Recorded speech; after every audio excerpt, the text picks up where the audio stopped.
안녕하십니까. 전 세계에 계신 아투TV 시청자 여러분, 전국에 계신 아투TV 시청자 여러분, 오늘은 2025년 1월 14일입니다. 이영풍의 뉴스 브리핑 11시 브리핑 시작하겠습니다. 먼저 우리 현장 그림 한번 먼저 보고 갈까요? 한남동에 지금 집회가 열리고 있는데 저기 보니까 아주 어린 학생들도 저렇게 보입니다. 겨울 방학이라서 와서 뭐라고 이제 이야기를 하는 것 같아요. 밤새 이제 2030이 아니고 1030 학생들이 저렇게 와서 아침 일찍 시간인데도 저렇게 보세요. 많이들 앉아 계십니다. 빵모자 쓰시고 두꺼운 외투 입으시고 저렇게 현장을 지키고 있습니다. 애국 국민들의 대한민국 헌법 수호를 위한 핵발전소가 바로 한남동 집회 현장입니다. 네, 그렇기 때문에 지금 상당히 기류가 변하고 있는데 오늘 썸네일 한번 볼까요? 오늘 썸네일은 제가 이렇게 한번 뽑아봤습니다. 작전 D-Day 내일 수요일 새벽에 관저로 진입한다. 이런 경찰 공수처 계획이 오늘 조간신문에 다 보도가 되어버렸습니다. 1000여 명 정도 2박 3일간 투입하겠다. 일부에는 뭐 기저귀 차고 온다. 뭐 이런 지금 풍자도 지금 돌아다닙니다. 경찰 내부에서 비판의 목소리가 터져 나오고 있습니다. 이러다가 정말 다치는 거 아니냐, 숨지는 거 아니냐, 이런 우려의 목소리도 나오고 있습니다. 이런 소식을 중심으로 전해드리겠습니다. 먼저 오늘 새벽에 나온 그 기사부터 먼저 제가 소개해드리겠습니다. 이데일리 기사인데요. 윤석열 대통령 체포계획 유출에 국수본 경호처의 협의 공문, 이런 기사가 있습니다. 네, 이데일리 기사인데 지금 이제 스토리가 이렇습니다. 어제 공수처 경찰 국수본 관계자들이 만나서 수도권 지역 총경들 모여서 회의를 한 것 같아요. 거기에서 며칠 날 들어간다. 뭐 어떻게 들어간다. 뭐 이런 겁니다. 15일 날 새벽에 들어간다. 그리고 한 1000여 명이 들어가는데 500명은 경호처 직원들을 진압하고 500명은 윤석열 대통령을 체포한다. 그리고 2박 3일 동안 작전을 진행한다. 뭐 이런 내용들입니다. 그런데 경찰하고 전혀 관련 없는 저와 같은 언론인이 이걸 알 수 있을 정도면은 저 작전 실패한 겁니다. 처음부터. 왜냐하면 누군가를 체포하러 갈 때 이 공수처가 사실 이 수사 경험이 부족하잖아요. 공수처가 처음에 뭐 중앙지방법원에 뭐 영장을 청구했다가 기각됐다는 의혹도 있고 지금 한데 하여튼 서부지방법원에 영장을 청구했을 때 이미 심야 시간대에 영장을 청구하면서 다 그걸 공개해버렸어요. 즉 처음부터 공수처는 이걸 정치적으로 여론재판에서 윤석열 대통령을 잡아 넣으려고 한 거예요. 거기에 지금 자꾸 일이 꼬이고 있는 겁니다. 즉 자기들이 어떤 일을 하느냐를 보안을 철통같이 유지하는 밀행성이라고 하죠. 그걸 은밀하게 행동하는 밀행성이 유지가 안 되는 겁니다. 지금 경찰 공수처 그 회의하고 뭐 한 10여 분 지나면은 다 전파돼 버려요. 사실은 제가 KBS에서 현장 기자로 뛸 때 제가 뭐 경찰도 출입해보고 뭐 검찰, 법원, 뭐 국세청, 행정관도 거의 다 출입해봤습니다. 그런데 제일 정보 보안이 유지가 되기 힘든 조직이 어디냐? 경찰입니다. 왜 그러냐? 경찰은 가지가 많습니다. 가지 많은 나무, 바람 잘 날 없다, 이런 말이 있지 않습니까? 전국에 30만 명 넘는 경찰 가족이 있기 때문에 거기는 뭐 정보관도 있고 교통경찰관도 있고 수사경찰관도 있고 많습니다. 그런데 워낙 그 식구들이 많다 보니 정보 보안이 안 됩니다. 회의하면 금방 1시간 안에 다 퍼져나가요, 그게. 그런데 거기서 내일 윤석열 대통령 잡으러 가야 되는데 그 계획이 지금 오늘 조간신문에 다 보도되면 이거 어떻게 되냐 이거예요. 실행하기 힘들죠. 왜? 거기에 대해서 대비를 하게 되잖아요, 경호처는. 그래서 어제부터 뭐 이상한 백팩 같은 거 긴 거, 그 안에 뭐가 들어있겠어요? 개인 소총, 화기가 들어있겠죠. 그런 거 맨 경호처 직원들이 헬멧 쓰고 까만 선글라스 끼고 복면 쓰고 왔다 갔다 하지 않습니까? 들어오기만 들어와봐. 뭐 이런 식이죠. 그래서 지금 이 이데일리 기사를 보면 체포영장 집행이 불발될 것이라는 관측도 나온다. 뭐 이런 내용입니다. 영장 집행 계획 기밀 정보가 사전에 외부로 유출되면서 영장 집행 계획이 틀어졌다. 그런데 이제 여기 보면 중요한 포인트가 하나 나오는데, 국수본이 이번에 경호처에 보낸 협조 공문이 있는데, 전날 공수처가 국방부하고 경호처에 보낸 협조 공문에 비해서 한 발 물러선 입장이다. 이게 나오거든요. 한 발 물러섰다는 게 뭐냐? 지금 3자 회동하고 있습니다. 공수처, 경찰, 경호처. 지금 어딘지는 모르지만 한번 그거 검색 한번 해보실래요? 제가 오다 보니까 기사가 또 떴던데 3자 회동하고 있다는 기사가 있어요. 그러니까 경찰, 공수처, 경찰, 국수본, 그리고 경호처가 3자 회동하고 있다. 3자 회동하고 있다. 왜 3자 회동을 왜 하겠어요, 여러분? 3자 회동을 왜 하겠습니까? 영장 들고 진입하기 힘들잖아요, 그죠? 지금 3자 회동하고 있습니다. 근데 입장차 크게 못 쳤죠. 당연하죠. 왜? 경호처는 이미 자기 갈 길을 정했습니다. 대통령 지킨다 아니겠습니까? 경찰 공수처는 대통령 잡아간다 이거 아니에요? 근데 입장차가 너무 크죠. 3자 회동, 저게 이제 마지막 회동이 될 가능성이 큽니다. 제가 봤을 때는. 근데 경찰 공수처가 내일 새벽에 진입한다는 게 이미 언론을 보도 다 되고 어떻게 작전한다는 것도 다 되는데 이 작전이 성공할 수 있겠어요, 여러분? 그러면 어젯밤에도 지금 현장적 그림을 제가 계속 보고 있습니다만은 어젯밤에도 수천 명이 넘는 애국 국민들이 저 현장을 지키고 있는데 만약에 내일 새벽에 경찰하고 공수처 들어온다고 하면은 아마 수만 명으로 불어날 거예요. 그 수만 명을 어떻게 막을 거예요? 경찰 1000명이 그 수만 명의 군중들을 막을 수 있습니까? 곤란하죠, 아주. 그래서 지금 3자 회동을 하고 있는데 제가 봤을 때 저 3자 회동의 성과는 뭐 크게 기대하기 어렵지 않나. 다만 이제 3자 회동을 한 것은 왜 그렇겠습니까? 경찰, 공수처가 지금 명분이 갈수록 없어진다는 거예요.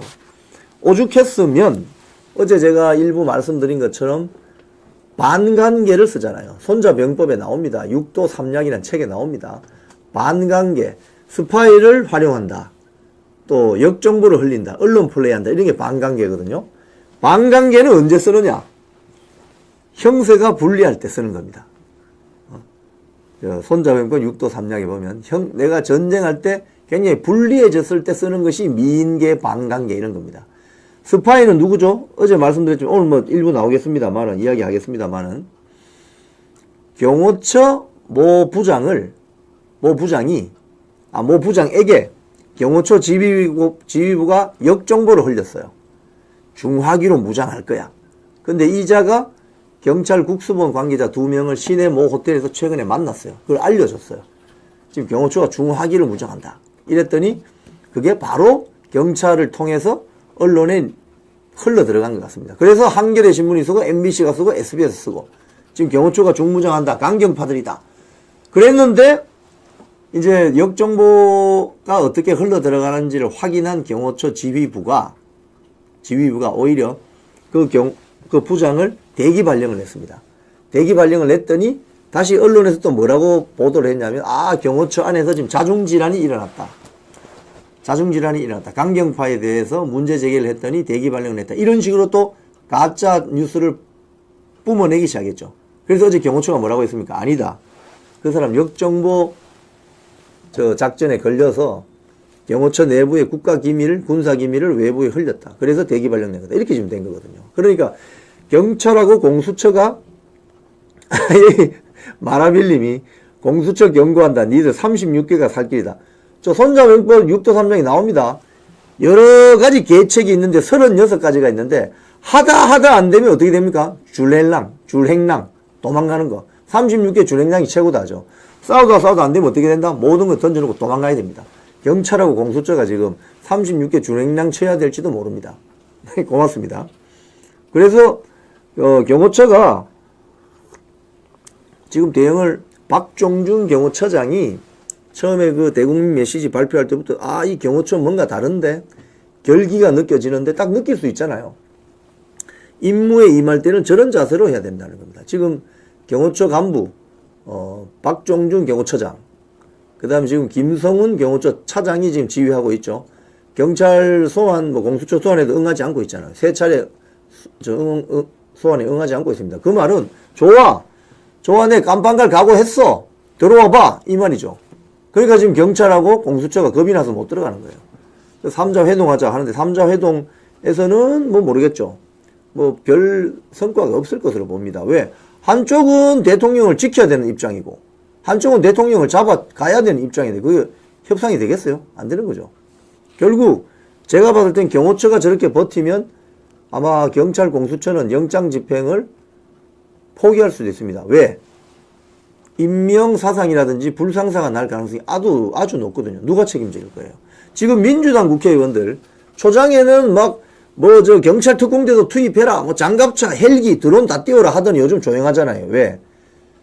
사상이 나면, 문제가 생기면 결국 책임은 경찰이나 공수처가 지는 것이지 민주당 국회의원들 책임 안 집니다, 절대. 책임질 수도 없고.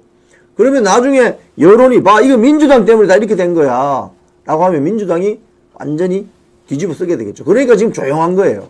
밀어붙이기는 밀어붙이고 그런 겁니다.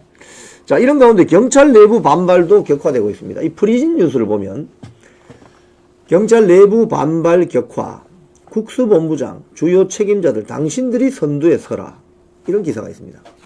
이거는 뭐냐 하면 경찰 직원들 블라인드 아시죠? 블라인드.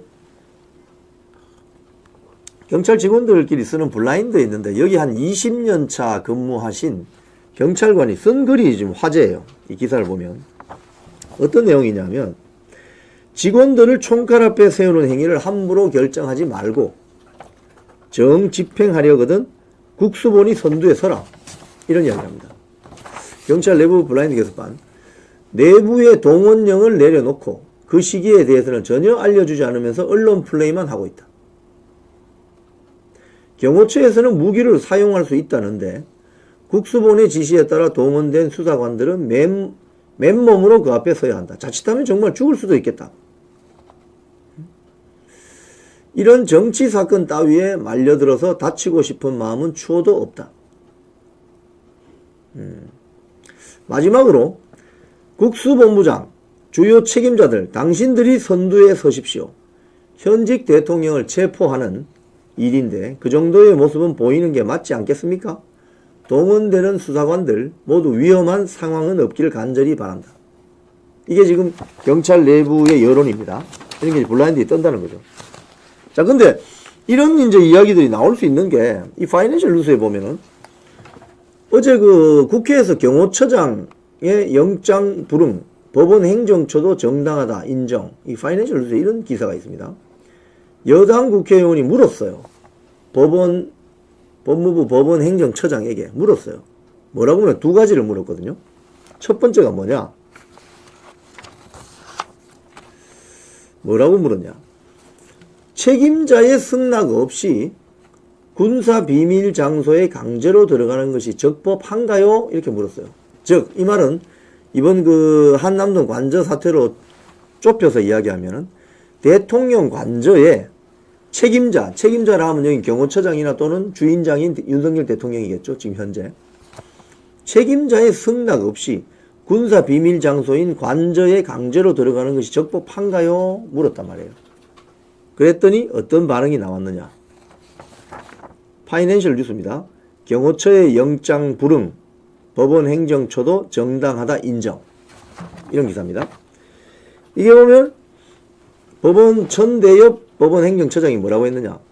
형사소송법 제110조가 적용되는 경우 이는 적법하지 않을 수 없다. 무슨 소리냐. 못 들어간다, 이 소리입니다, 지금. 그래서 지금 경찰하고 공수처가 지금 주저주저 하는 거예요. 법원 행정처장이 이렇게 이야기했어요. 형사소송법 제110조가 적용되는 공간이 바로 대통령 관저입니다. 그럼 들어가면 안 됩니다. 윤석열 대통령이나 경호처장이 안 된다 하면 못 들어가는 거예요. 그런데 이걸 들어갈 수 있다고 예외 조항으로 빼준 것이 서울 서부지방법원의 이순영 부장판사 아닙니까? 체포영장에 형사소송법 제110조, 111조 예외로 한다. 완전히 꼼수죠, 꼼수. 자, 그리고 또 물었습니다.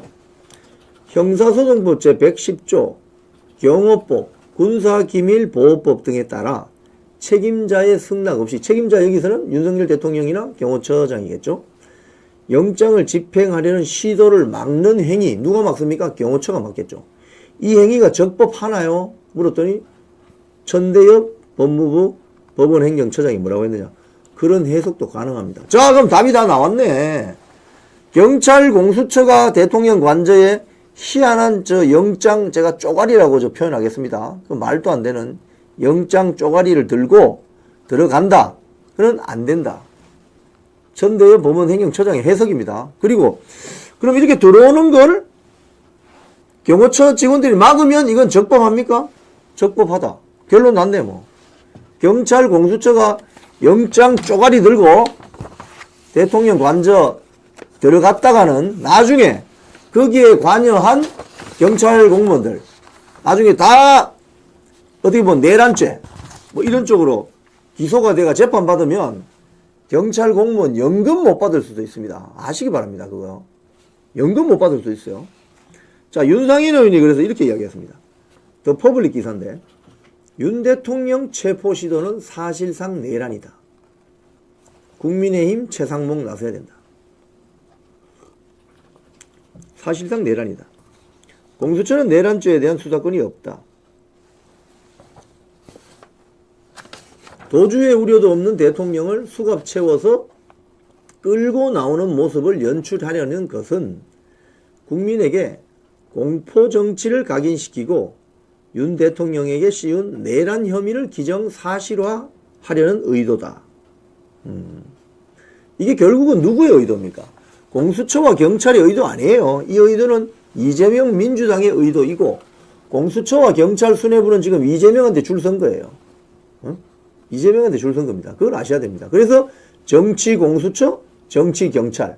특히 경찰 내부는 제가 며칠 전 말씀드린 것처럼 경찰대 출신들 중에 일부 정치 경찰. 지금 뭐 출마 요번에 했었잖아요. 지난번 총선 때 다 떨어졌지만 마포의 이지은 총경 출신, 그리고 유삼영 총경 출신, 이런 정치 경찰들 때문에 경찰들이 지금 자기 경찰 조직이 구성원들의 의지와 상관없이 끌려 들어가는 거다. 이거예요, 이거.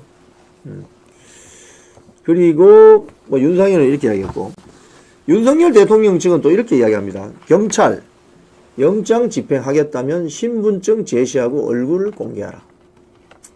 동아일보 기사입니다. 이거 어제 난 기사인데, 굳이 불법 영장 집행에 나서겠다면 신분증 제시하고 얼굴 까봐. 그러면 누군지. 왜? 저 시청자 여러분, 이런 일이 있을 수 있습니다. 가령 우리 영화 같은 데 보면 그런 거 많이 나오잖아요. 뭐 진압 경찰이 뭐 까만 뭐 이런 전투복 같은 거 입고 뭐 고글을 쓰고 뭐 마스크하고 이러면 누가 누군지 모르지 않습니까? 그런데 설령 누가 거기 불순한 의도를 가진 사람이 같이 섞여서 들어가서 예를 들면 총격전을 일으킨다든지 이럴 수 있잖아요. 그렇기 때문에 체포영장 집행하겠다면은 자, 얼굴과 신분증이 맞는지 확인하자. 그게 일단은 선제 조건이다. 이렇게 윤석열 대통령 측이 이야기를 했습니다. 자, 그러면 지금 언론에 오늘 공개가 되어 있는 체포작전, 아마 이거 실행 가능성이 현격히 지금 떨어질 것 같은데, 조선일보 단독 기사라고 어제 밤늦게 났습니다. 이게 15일 윤체포 집행 유력, 경호처 진압 500명 선발 투입, 이런 기사가 있습니다. 이 기사를 보면, 그러니까 제가 아까 말씀드린 것처럼 경찰 조직이 보안 유지에 상당히 취약해요. 왜냐하면 경찰이라는 조직은 소위 말해서 치안 행정을 담당하는 조직이잖아요. 그러니까 어떤 액션을 하든지 간에 대규모로 움직일 수 있고, 또는 그게 표가 납니다. 경찰 병력 한 1000명 움직이면 버스가 몇 대겠습니까? 버스 안에 40명 타면 버스가 몇 대예요? 예? 거의 뭐 수십 대 필요하겠죠, 버스가. 그러니까 그렇게 버스가 나가면 어디 가지? 그러니까 표가 나게 돼 있다니까요. 문재인이가 대공수사권을 국정원에서 뺏어서 경찰을 준 것은 그럼 간첩 잡지 마라는 소리입니다. 그렇게 경찰이 움직이면 표가 나는 조직이 경찰이기 때문에 간첩 잡으러 가는데 간첩들이 금방 알죠. 그러니까 문재인이 간첩 못 짜게 한 주범 중에 주범이라는 겁니다. 간첩은 대한민국 스파이가 잡는 거죠. 스파이 조직이. 방첩기관이 잡는 겁니다. 그게 국정원이 잡아야 되는 거예요. 그래서 지금 대한민국 지금 천지가 지금 간첩이 우르르한다는 소리가 있지 않습니까? 뭐 중국 유학생들이 들어와서 공부를 안 하고 맨날 드론 띄워서 군사기지 촬영해서 중국으로 보내고, 그자가 또 보니까 중국에 우수 공산당원으로 표창받았고, 그들의 휴대폰을 포렌식 해보니 사진이 수백 장이 나왔는데 전부 미군 기지, 한국 군사 기지라는 거 아닙니까? 이런 간첩들이에요. 그걸 잡아 넣자고 간첩죄 개정을 하자고 했더니 반대한 게 누구죠? 이재명 민주당입니다. 이재명 민주당. 자, 이 조선일보 기사는 한 1000명 정도 올 것이다. 그리고 500명은 경호처 직원 제압하고 500명은 윤석열 대통령 잡는다. 동아일보 기사 한번 볼까요? 공수처 윤체포조 역할 분담 장비 점검 끝내 내일 집행 가능성. 여기는 보면 2박 3일 동안 작전한다. 뭐 이런 이야기가 있습니다. 뭐 그러니까 지금 경찰이 어떻게 진압하고 작전할 것이 훤히 다 이제 뭐 경찰 특공대나 장갑차 헬기 투입 가능성은 낮아졌다. 뭐 이런 언론에 다 이렇게 보도가 됐는데 어떻게 작전을 합니까? 또 아시아 투데이 신문 기사도 보면 윤 체포영장 15일 집행할 듯 2박 3일 장기전 대비. 그래서 기저귀 이야기가 나오는군요. 근데 여기 보면은 아시아 투데이 여기 보면은 2박 3일에 걸쳐서 영장 집행한다. 그러니까 2박 3일 동안 기저귀 차고 작전한다. 뭐 이런 소리입니까? 근데 여기 보면 이런 게 있어요. 경찰에서 작성한 이 작전 계획 같은데, 경호처가 화기를 쓸 징후가 보이면 바로 50m 밖으로 후퇴하라는 지침도 있다. 이게 무슨 소리입니까, 여러분? 영장 들고 그 영장 쪼가리 들고 집행하러 들어갔어요. 가는데 경호처가 갑자기 총기를 꺼낸다. 이러면은 50m 뒤로 빨리 도망가라. 이 소리거든요. 자, 여러분. 이게 얼마나 우스운 소리냐면요. 경호처가 그러면은 경호처 직원들이 한 지금 200명, 300명 되는데 한 1000명이 몰려온다. 그럼 총기를 끄집어냈다. 그러면 경호처 직원이 예를 들자면, 야, 경찰, 우리 지금 총 쓸 수 있으니까 저기 좀 뒤로 가? 이렇게 하고 총 꺼냅니까? 그렇지 않죠. 시험 책상머리 페이퍼 작전하고 실제상은 완전히 다릅니다. 누가 뭐 총 쏜다 하고 총 쏩니까? 그러면 이 지침에 보면 총을 쏠 것 같다 이러면 50m 뒤로 후퇴하라. 그 말이 되는 소리예요. 그게 현장에 가면 그런 일이 일어나지 않습니다. 총기 격발이라는 것은 우발적으로 나기도 하고 순식간에 일어나는 거죠. 그러면 그 앞에 일선에 있는 경찰관들 어떻게 됩니까? 희생될 수도 있는 거죠. 그러니까 이런 말도 안 되는 작전 계획을 짜는 그 총경들, 이번에 국회 나와서 눈물 찔찔 짜는 그 똥별들 보셨죠? 그런 사람들이 대한민국 국민이 만약 전쟁 나면 우리를 지켜줄까요? 지켜줄 수 있을까요? 경찰도 똑같은 거예요. 경찰이 그동안 대한민국을 위협하는 대테러 조직 진압한 작전이 몇 번 있습니까? 예를 들자면 우리 영화에서나 보는 이스라엘 올림픽 선수들이 어디 아랍 테러 조직에 납치됐는데 그걸 구출하러 가는 이스라엘 정보기관 모사드 이런 거 해본 적 있어요? 대한민국 경찰 특공대가? 최근에 그런 경험이 없다 이 말입니다. 대한민국은 사실은 한국전쟁 1950년 한국전쟁 그리고 월남전 베트남 전쟁 이후로 실제 사람이 인명사상되는 현장에서 전투를 해봤던 별 장성들이 거의 없습니다. 그러니까 국회 와서 조금 심리적인 압박 받으니까 눈물 찔찔 짜는 거죠. 그런 사람이 만약에 전쟁 중에 적군한테 잡혀가면 몇 대 이렇게 혼나면은 바로 눈물 찔찔 짜고 다 불어버릴 거 아닙니까? 그런 사람이 그러니까 우리 국민을 보호할 수가 없겠죠. 경찰도 마찬가지입니다. 총경급들이 모여서 작전 계획 짜는데 경호처가 총기 있을 것 같으면 50m 뒤로 후퇴하라? 이 말도 안 되는 소리죠. 이건 대테러 작전의 기본도 모르는 자들이 모여서 탁상공론한 거예요. 이렇게 되면 어떻게 된다? 현장에 있는 경찰관들이 다칠 가능성이 아주 높다. 그래서 말도 안 되는 작전 계획이 세워졌고 언론을 통해서 유포가 되면서 작전 실행하기가 어려워졌다. 모르죠, 뭐. 안에 회의 들어갔던 분들 중에 한 사람이, 야, 이렇게 했다가는 우리 경찰관들 다친다. 그래서 언론에 뭐 흘렸을 수도 있죠. 뭐 그런 거죠. 보면은 좀 한심한 똥별, 한심한 이 총경들입니다, 보면. 자, 우리 여론조사 결과 좀 이야기하겠습니다. 아시아투데이의 그 오늘 신문에 송구권의 현장 정치, 지독한 내란 프레임이 민심에 깨졌다. 이런 그 칼럼이 있습니다. 제가 이 칼럼을 좀 꼼꼼히 읽어봤는데 참 글을 잘 쓰신 것 같아요. 이 송구권 논설위원께서. 그러니까 이제 이런 거죠.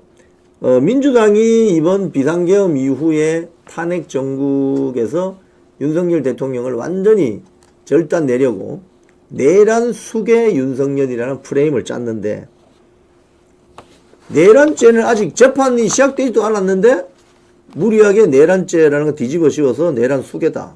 이렇게 인격 살인까지 했다는 거죠. 그죠? 무죄 추정의 원칙이 무시되고, 특히 정청래 같은 경우는 윤석열 대통령이 내란죄로 사형당할 것이다. 그리고 앙규백 같은 경우는, 민주당 국회의원 앙규백 같은 경우는 윤석열 대통령이 관저에서 도망갔다. 이런 식으로 가짜뉴스를 퍼뜨리면서 잡범이다.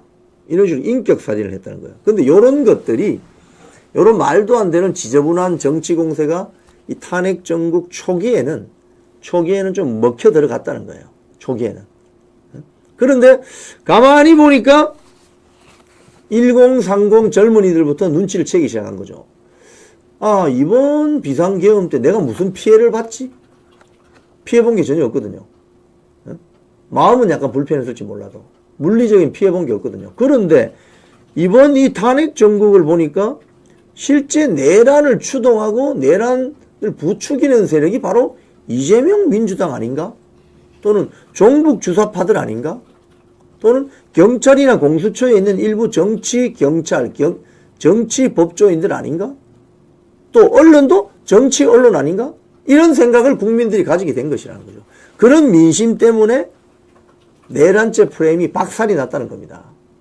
그래서 지난주, 이번 주, 그러니까 어제 보도된 것은 윤석열 대통령 지지율이 46%고 일주일 전에는 40%입니다. 그죠? 이거 아주 상식적이고 자연스러운 결과로 보여지는 거죠. 저기 보시면, 저건 어제 아시아투데이에 보도된 내용입니다. 윤석열 대통령을 지지한다. 매우 지지한다 39%, 지지하는 편이다 7%, 합쳐서 46%입니다. 자, 그런데 오늘 한겨레 신문을 보면, 제가 이 한겨레 신문 오늘 칼럼을 좀 비판을 좀 하겠습니다.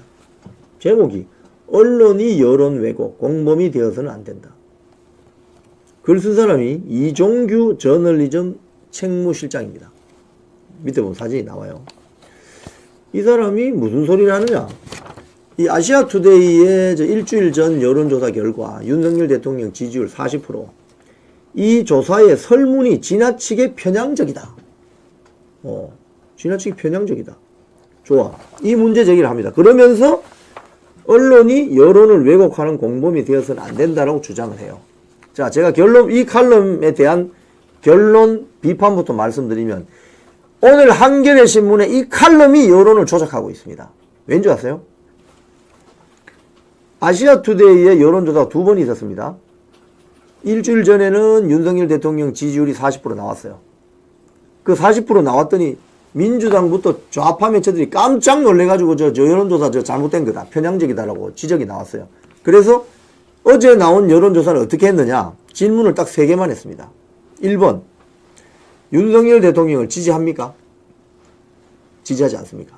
2번, 어느 정당을 지지합니까? 그럼 국민의힘, 민주당, 조국당 등등. 3번, 선생님은 보수입니까? 진보입니까? 딱 3가지만 물었어요. 질문이 간단해요. 그런데 윤석열 대통령 지지율이 몇 프로 나왔다? 46% 나왔다. 여기에 대해서 오늘 이 한겨레 신문 칼럼은 설명하지 못합니다. 그래서 제가 조금 나이브하게 말씀드리면, 거칠게 말씀드리면, 저런 저 따위의 칼럼을 써서 여론 조작하면 안 된다는 거예요. 응? 설명이 안 되는 칼럼. 그럼 46% 나온 거 설명해봐. 한겨레 신문 칼럼. 한겨레 저널리즘 책무실장 이종규님, 이종규 기자님, 한번 설명해봐. 윤석열 대통령 지지율 46% 나온 거 설명해보라고. 저널리즘 책무실에서 그런 거 좀 해봐. 그러면 설명할 수 있어요? 설명 안 되는 거지. 처음 나왔던 그 여론조사를 소위 말해서 비판하려고 이 칼럼을 썼는데 이 칼럼은 전혀 설득력이 없다는 거예요. 자, 아시아투데이 기사 한 번 더 보겠습니다. 은총 공영방송 집회보도 균형 잃었다. 왜곡 전달. 이런 기사가 있습니다. 대한민국 언론인 총연합회가 지금 KBS, MBC가 탄핵 찬성, 탄핵 반대 집회를 다루는 그 보도 행태에 대해서 문제가 심각하다고 지적한 겁니다. 은총의 입장을 나타낸 성명서를 보면요. 먼저 KBS를 지적합니다. 지난 12일 KBS 뉴스5, 5시 뉴스 탄핵 찬반 집회 보도에서 숫자가 훨씬 많았던 탄핵 반대 집회 현장을 자막을 넣어주면서 그림은 숫자가 훨씬 적은 탄핵 찬성 집회 그림을 깔았습니다. 반대로 탄핵 찬성한다는 집회 자막을 넣으면서 배경 그림은 탄핵 반대, 훨씬 많은 탄핵 반대 집회 현장 그림을 깔았어요. 이게 뭡니까? 이게 뭡니까? 여론 조작이죠. 여론 조작인 겁니다. 그 다음 MBC. MBC는 이거 말할 필요가 없을 정도로 가짜뉴스, 편파, 시비가 농후한 보도를 쏟아내고 있는데, MBC는 지난 11일 MBC 뉴스 데스크에서 탄핵 찬성 집회에만 초점을 맞추고 반대 집회는 의도적으로 축소 보도했어요. 기계적인 균형조차 거부하는 이런 공영방송의 행태에 대해서 은총이 지적을 했고, MBC 제3노조도 성명을 했습니다. 여기 보면 MBC 뉴스가 상당히 심각한 게요. 탄핵 그 집회 관련 보도를 하면서 이름도 거론했네요. 뉴스데스크 유현진 기자 리포트 125초 분량. 125초 분량이라 하면요, 여러분. 보통 방송 기사는 이 방송 제가 많이 써봐서 압니다. 한 문장이 보통 10초입니다. 그럼 125초면 12문장이죠. 12문장쯤 됩니다. 자, 그런데 그 12문장 중에 탄핵 반대 집회에 관한 문장은 단 14초, 달랑 14초. 14초란 말은 한 문장이다 이 말입니다. 그러면 12문장 중에 한 문장만 탄핵 반대 설명하는 문장이고 나머지 11문장은 전부 탄핵 찬성하는 문장이나 또는 인터뷰라는 거예요. 그래서 내용을 보면 탄핵 찬성하는 쪽 집회 현장을 전하면서 시민 인터뷰를 3번이나 집어넣어요. 근데 탄핵 반대하는 집회 현장은 인터뷰도 없습니다. 기자가 그냥 한 줄 찍 읽고 마는 거예요. 그래서 집회 현장에 직접 나오지 않는 사람들은 MBC 뉴스만 보면 탄핵 찬성 집회가 훨씬 많은 것처럼 여론 조작을 해대는 겁니다. 여러분, 이런 MBC 놔둬야 되겠습니까? 어떻게 해야 되겠습니까? 여러분이 한번 댓글에서 한번 말씀을 해보세요. MBC 이거 놔둬야 됩니까? 이슬님이 인민 MBC가 가장 심하다. MBC 중화방송 아웃. MBC가 문화방송이잖아요. 중화방송 아웃. 네. 저도 KBS에 항의 전화했습니다. 그 후 정정보도 나오긴 했습니다. 언론들 짜증나요. 민노총 MBC에 맞서고 싸우고 있는 MBC 제3노조 많이 응원해 주세요. 도와주세요. 제 이야기도 나오네요. 영풍투사를 사장시켰어야 했는데 지금 박장범 사장님이 좀 분발해서 잘 하시길 바랍니다. 자, 그리고 여기 또 보도 행태를 보면 MBC 이게 상당히 이게 악질적입니다. 뭐냐면 이 도심 집회를 다루면서 조건희 기자라는 자가 있는 모양인데 중계 리포트를 합니다. 이런 말을 했답니다. 당시 민노총의 탄핵 촉구 집회 인원을 주최 측 추산으로 25,000명이라고 소개. 그 광화문 앞에 25,000명 모이려면은 그 공간 부족합니다. 여러분 아시죠? 광화문 그 월대 생겨가지고 도로가 꾹 곡선으로 돼 있잖아요. 거기 어떻게 25,000명이 온단 말이야. 그런데 광화문 탄핵 반대 집회를 소개할 때는 어떻게 소개하느냐. 극우 집회를 이끌어온 사랑제일교회 정광훈 목사도 합류했습니다. 라고 언급하면서 주최 측이 추산한 집회 인원을 밝히지 않았습니다. 당시 주최 측이 추산한 집회는 300만 명이거든요. 그러니까 쉽게 말하면 탄핵 찬성파들에게 유리하게 보도를 하고 탄핵 반대하는 국민들 목소리는 외면한다. 이게 MBC의 논조다 이거죠. 특히 민노총 시위자가 경찰 머리를 무전기로 가격한 폭행 사건에 대해서는 민노총을 비판하기는커녕 오히려 경찰 체포 조치를 비판하는 민노총의 입장을 실어서 방송한다고 하는 거예요. 이게 어디 방송이다? 민노총 방송이다. 민노총 중화 방송이다. MBC가. 그래서 MBC는 아마도 저는 개인적으로 그렇게 생각합니다. 그동안 민노총에 대항해서 제가 투쟁을 하다가 KBS에서 2023년 8월에 해직되는 아픔을 겪었는데 아스팔트에 나와서 국민들 이야기를 이렇게 자세히 들어보면 국민들은 MBC를 절대 용서하지 못합니다. 그렇기 때문에 몇 년 안에 혹시 뭐 차기 정권이나 이 몇 년 안에 MBC는 강력한 국민의 심판을 받을 게 자명합니다. 두고 보십시오. 그게 아니면 이상한 거죠, 오히려.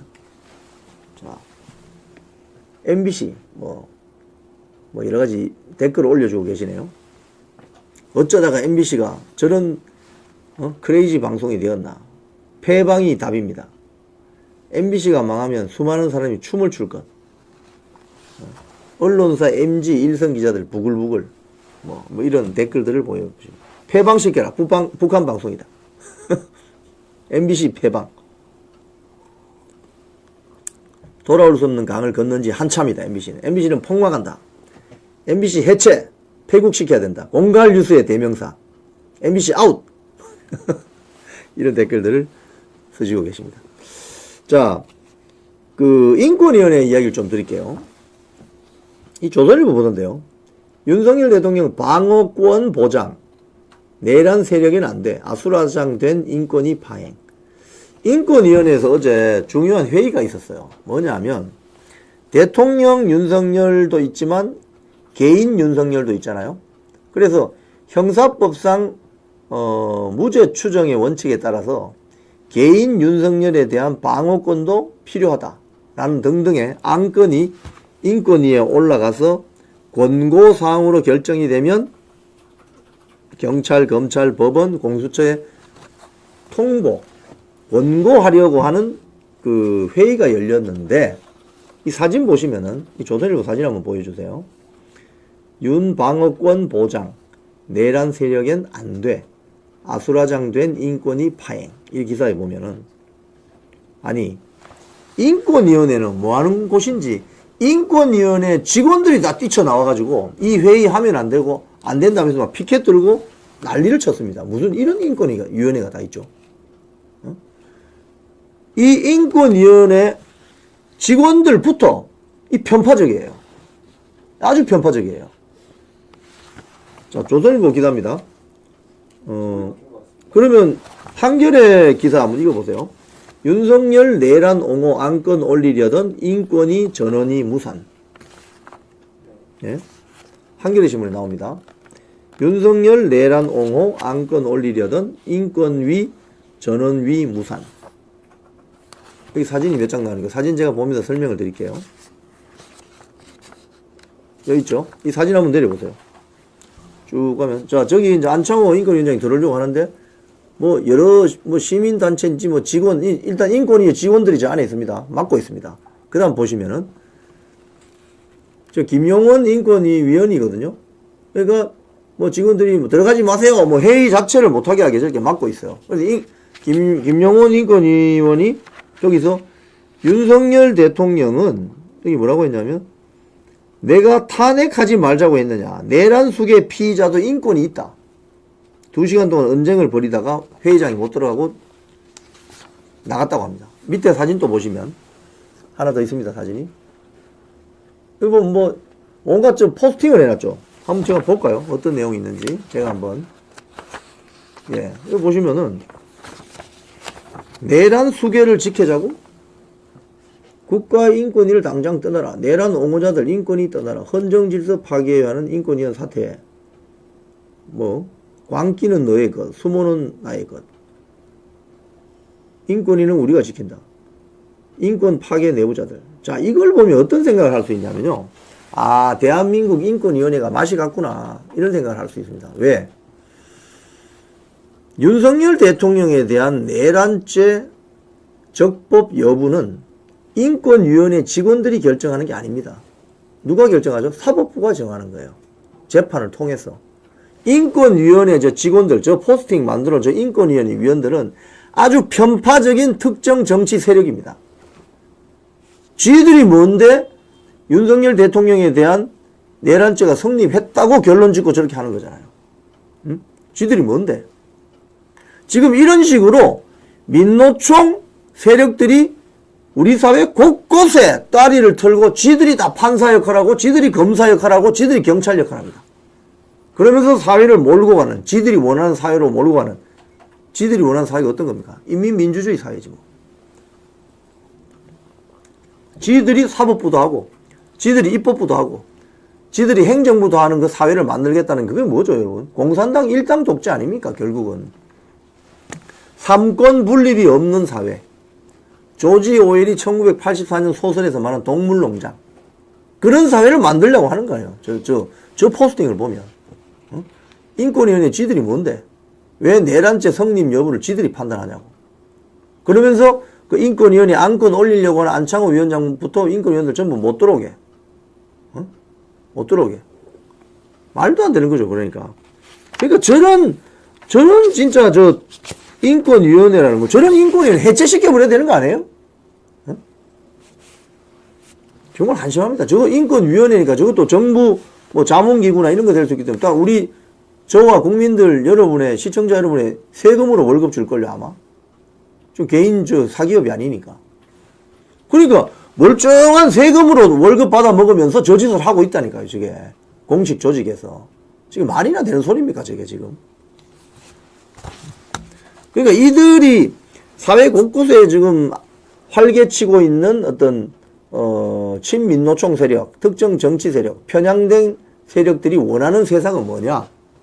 원하는 세상은 뭐냐?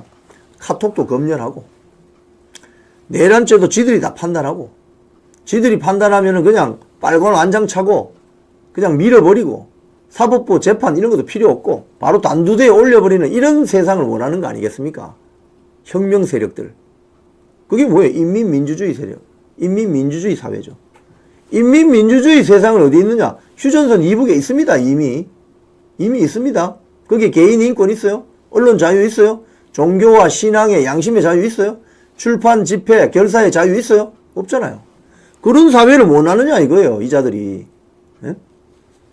연합뉴스 기사 보면 카톡 검열로 독재 흉내를 낸다. 민주당이. 이런 기사가 있습니다. 야당이 카톡 검열로 독재 흉내낸다. 공산당식 대국민 겁박이다. 이런 기사가 있습니다. 제가 방금 말씀드린 그런 취지죠. 민주당 세력이나 인권위원회에 앉아있는 저런 자들이나 똑같다는 거예요. 속성이. 민주당은 카톡 검열해서 독재를 흉내내려고 하는 거고 공산당식으로 대국민 겁박을 하고 있는 거고 인권위원회 직원들이라고 하는 자들은 외부 세력하고 뭐 결탁을 했는지 모르겠지만 네, 여기 보면 나오죠. 카톡 검열로 독재 흉내 공산당식으로 대국민 겁박하려고 한다. 응? 지금 이런 어떤 움직임들이 소위 말해서 윤석열 대통령 탄핵에 찬성하는 세력들이라는 거예요. 왜 그렇겠어요?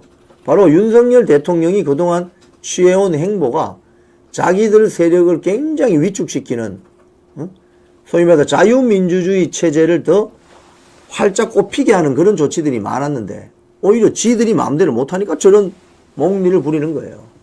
카톡 검열 말이 됩니까 저게?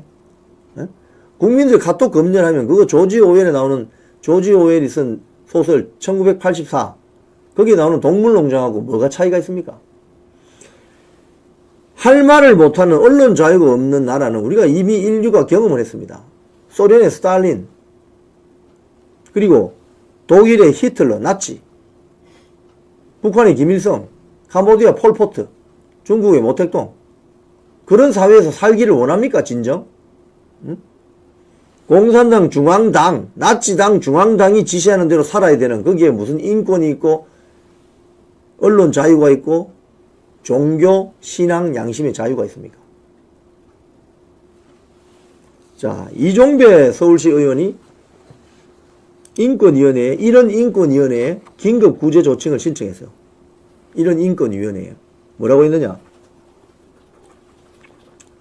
지금 명백한 표현의 자유 침해, 더 퍼블릭 기사입니다. 명백한 표현의 자유 침해, 이종배 카톡 검열 인권위원회에 긴급 구제 조치 신청.